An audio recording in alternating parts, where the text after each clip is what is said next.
saya sampaikan terlebih dahulu ini adalah dalam tataran ide. Karena tataran ide nanti ketika bertabrakan dengan realitas yang sebenarnya terjadi, tolong disikapinya dengan bijak. Jadi sebagai prolog saya sampaikan seperti ini. Setiap guru pasti memerlukan sebuah kepercayaan, dan kepercayaan ini akan menimbulkan tata nilai. Tata nilai ini akan menjadi sebuah tradisi atau budaya yang akhirnya nanti akan membentuk sebuah peradaban. Setiap dari guru yang ada di sini pasti punya kepercayaan masing-masing. Ada yang menganggap pendidikan adalah hal yang kapital, tergantung modal sejauh mana. Ada yang menganggap pendidikan adalah suatu hal kebebasan, dan ada juga guru yang menganggap pendidikan itu harus mendatangkan keuntungan. Seluruhnya ini berdasarkan kepercayaan yang mereka yakini. Ketika kepercayaan sudah mereka yakini, maka yang muncul ada sebuah tata nilai. Tata nilai-nilai yang membentuk tradisi-tradisi yang terjadi di sekolah, yang akhirnya membuat peradaban yang ada di sekolah tersebut. Tidak ada kepercayaan yang baik kecuali kepercayaan itu berlandaskan pada hal-hal yang baik atau yang positif. Maka dari itu pada hari ini kita akan sama-sama membahas tentang budaya positif, yang mana merupakan aksi nyata dari saya selaku calon guru penggerak angkatan 10. Mungkin nanti bisa didiskusikan secara bersama Bapak Ibu. Oke, lanjut Bapak Ibu.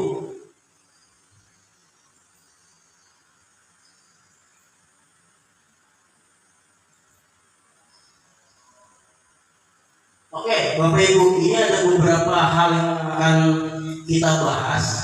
Dari yang pertama tentang perubahan paradigma, disiplin positif, nilai-nilai kebajikan, kebutuhan dasar manusia, motivasi perilaku, posisi kontrol, guru, keyakinan kelas, dan segitiga restitusi. Ini banyak, ada 8 poin yang akan saya sampaikan inti-intinya.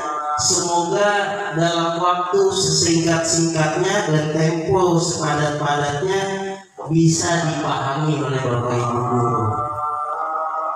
Oke, Bapak Ibu, pembelajaran dengan paradigma baru, bahwa paradigma baru, cara pandang baru merupakan asas yang menjadi akar dari perubahan yang terjadi pada pendidikan hari ini. Bahwa di sini pembelajaran itu berdiferensiasi seperti yang kita sudah pelajari di materi Bu Sufi, bahwa setiap peserta didik belajar sesuai dengan kebutuhannya, berdasarkan tahap perkembangan sesuai dengan teori psikologi modern yang mewujudkan profil pelajar Pancasila.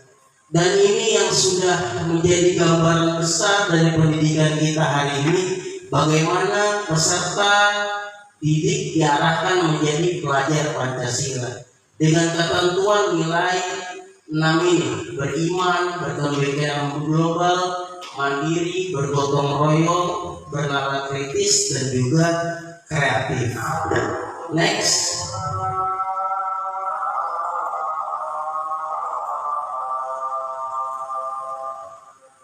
Nah, ini perubahan paradigmanya yang terjadi. Yang dulunya kita stimulus respon menjadi teori kontrol. Yang pertama misalnya, realitas kebutuhan kita sama. Kita sering menganggap bahwa kita adalah makhluk yang sama, padahal kenyataannya kita berbeda. Semua orang melihat hal yang sama, padahal dalam kondisi yang sesuai adalah setiap orang memiliki gambaran yang berbeda. Sampai dengan poin yang terakhir, yaitu model berpikir menang kalah. Dan ini yang terjadi dalam dunia pendidikan kita hari ini. bukan win-win solution, tetapi menang atau kalah. Dan sekarang berubah menjadi model berpikir menang dan menang, bukan win-loss tetapi win-win solution. Karena dengan itu kita menjadi orang-orang yang bukan saya dapat mengontrol orang lain, tetapi Anda tidak bisa mengontrol orang lain. Kalau saya kutip dari salah satu kata tokoh, jangan karena merasa kata-katamu benar, semua orang itu harus mengikuti apa yang kamu yakini. Jadi setiap orang memiliki paradigma yang berbeda. Oke? Next, Bapak Ibu.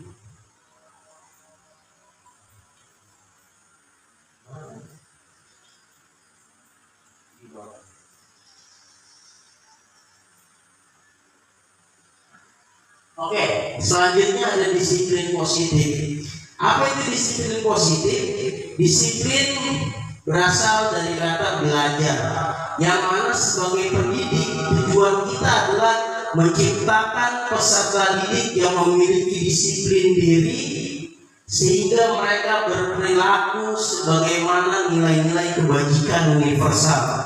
Apa itu nilai-nilai kebijakan universal? Adalah kebajikan yang dimanapun kita berada itu pasti diakui.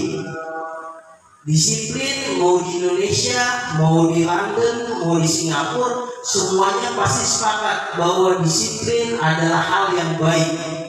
Misalnya berkata jujur, mau dimanapun kita berada, itu merupakan nilai-nilai universal yang harus kita pahami secara bersama. Selanjutnya,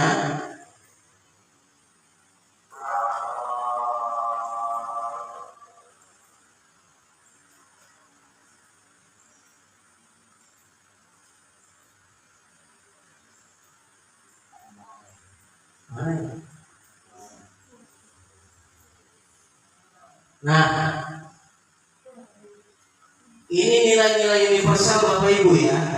Kalau dari pelajar Pancasila kita sudah tahu, di sini ada lagi dari ABO Primary Years. Di sini ada beberapa nilai: toleransi, rasa hormat, integritas, mandiri, menghargai, antusias. Yang mana ini semua menjadi nilai universal yang ada di dunia kita. Tidak hanya di sekolah, tidak hanya di Indonesia. Dan juga keterampilan hidup, life skill, dapat dipercaya, lurus hati, pendengar aktif, tidak merendahkan orang, dan memberikan nilai terbaik. Jadi ini adalah nilai-nilai kebajikan yang tadi yang diharapkan dari disiplin yang kita terapkan.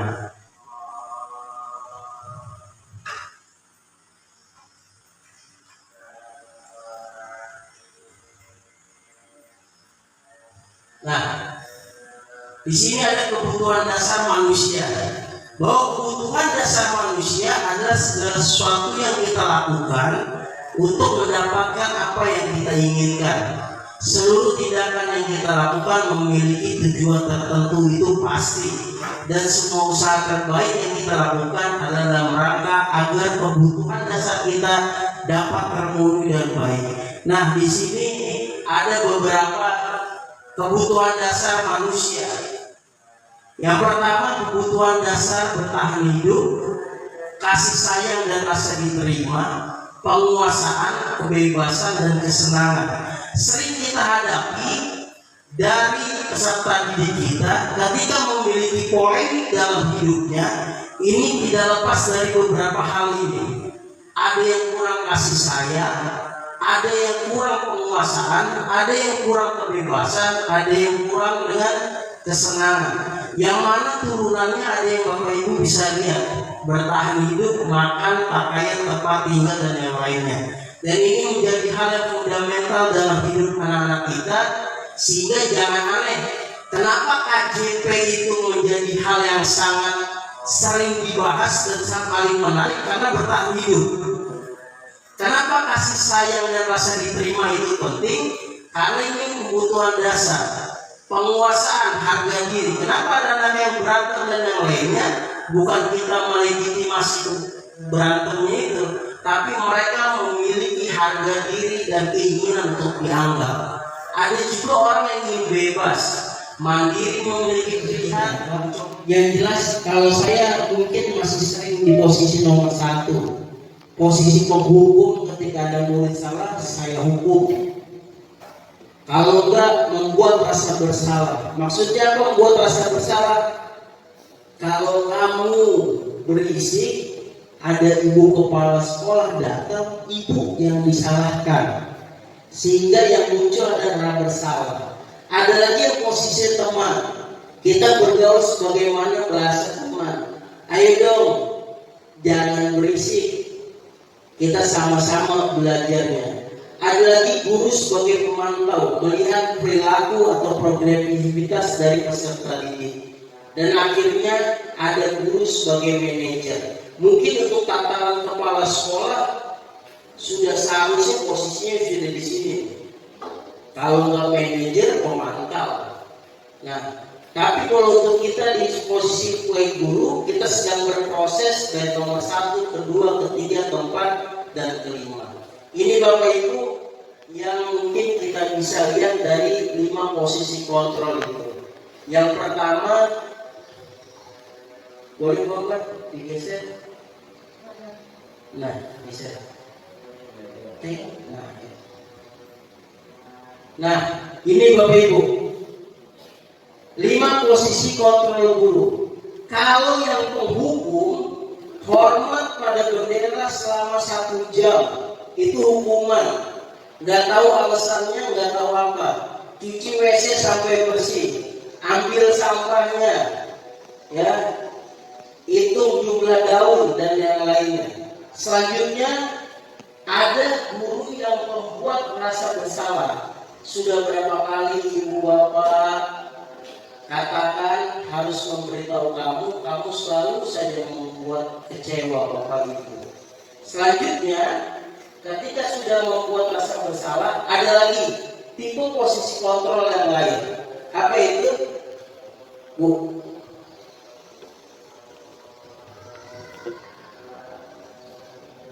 Nah, ada yang teman. Tadi yang seperti saya sampaikan, ayo ikuti aturan. Kita posisikan sebagai teman. Ada lagi sebagai pemantau. Apa itu guru sebagai pemantau? Semuanya dilihat, melanggar aturan atau tidak. Kamu tahu kan konsekuensinya setelah upacara kamu beli atributnya ke koperasi dan jangan diulangi. Contohnya pemantau apa? Ketika kita asisten misalnya, tidak sedikit dari kita yang memantau pakaian peserta didik, kukunya seperti apa, rambutnya seperti apa, sehingga menjadi guru yang memantau. Setelah itu menanyakan konsekuensi yang harus kamu lakukan. Dan selanjutnya, yang terakhir, hierarki tertingginya adalah posisi guru sebagai manajer, yaitu bagaimana kita sebagai guru sudah sadar, oh, kamu melakukan kesalahan. Kalau seperti itu, bagaimana cara kamu memperbaikinya? Ini adalah posisi sebagai manajer, sehingga kesadaran yang muncul bukan dari top down atau dari atas ke bawah, tapi dari bawah ke atas. Jadi anak-anak itu sudah berani untuk mengutarakan apa yang mereka inginkan. Sehingga apa yang kita inginkan perlu dibentuk namanya keyakinan kelas. Keyakinan kelas adalah kesepakatan yang kita sepakati bareng-bareng.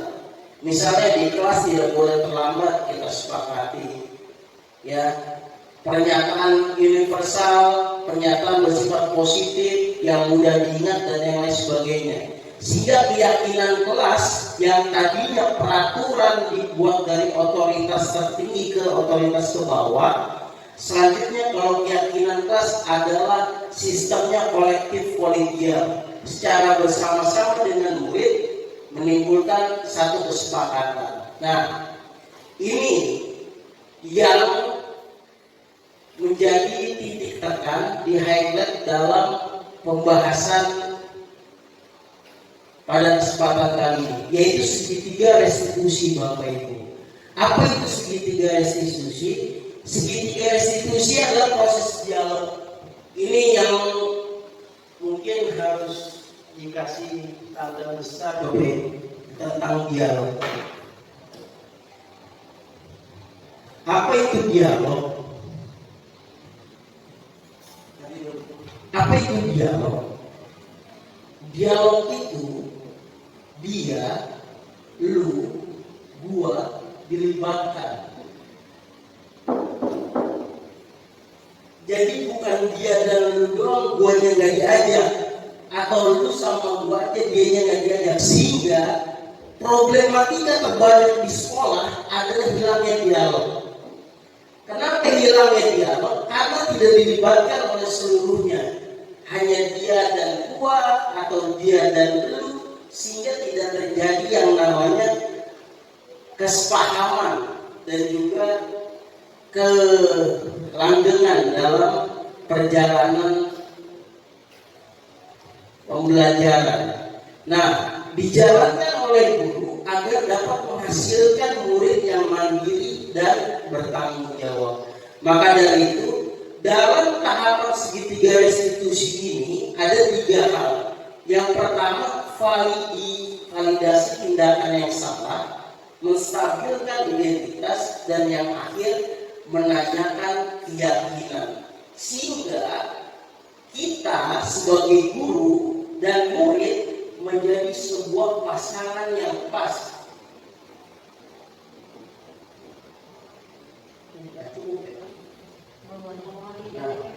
Di pasangan. Bu, kalau kita nggak pas, kita cuma jadi angan-angan ibu.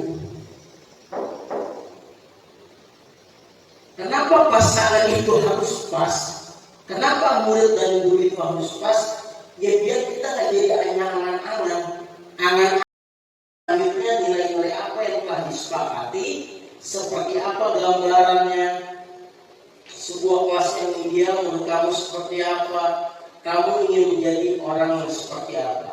Dan ini adalah bentuk segitiga restitusi ketika kita berdialog dengan peserta didik kita. Dan ini tidak terbatas pada dialog-dialog yang ada. Oke, nah ini slide terakhir. Ucapan terima kasih kepada Bapak Ibu semua. Sebelumnya mohon maaf apabila penjelasannya mungkin terlalu cepat ataupun ada beberapa part yang mungkin terlewat. Bapak Ibu, terima kasih untuk partisipasinya pada siang hari ini. Jika ada yang ingin ditanyakan, dipersilahkan, atau kita mau istirahat juga dipersilahkan. Kalau ada yang mau nanya, mungkin sambut penanya, atau sudah ngantuk sebelumnya.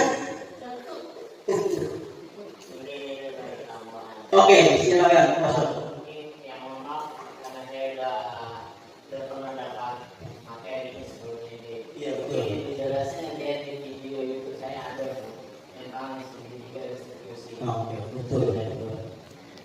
Oke, sih tambahan dari Pak Sobiran tentang segitiga restitusi bisa dilihat di video Pak Sobiran. Ada lagi gambar? Bu Yuni, ada yang mau ditanyakan?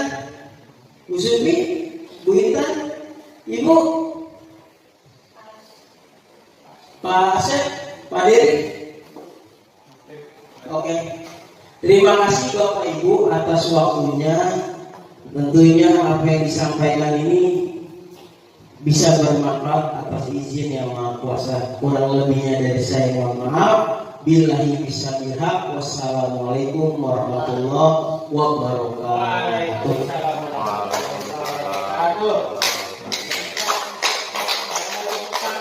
Assalamualaikum warahmatullahi wabarakatuh. Perkenalkan, nama saya Sulaiman, teman sejawat Bapak Fatah Asmi.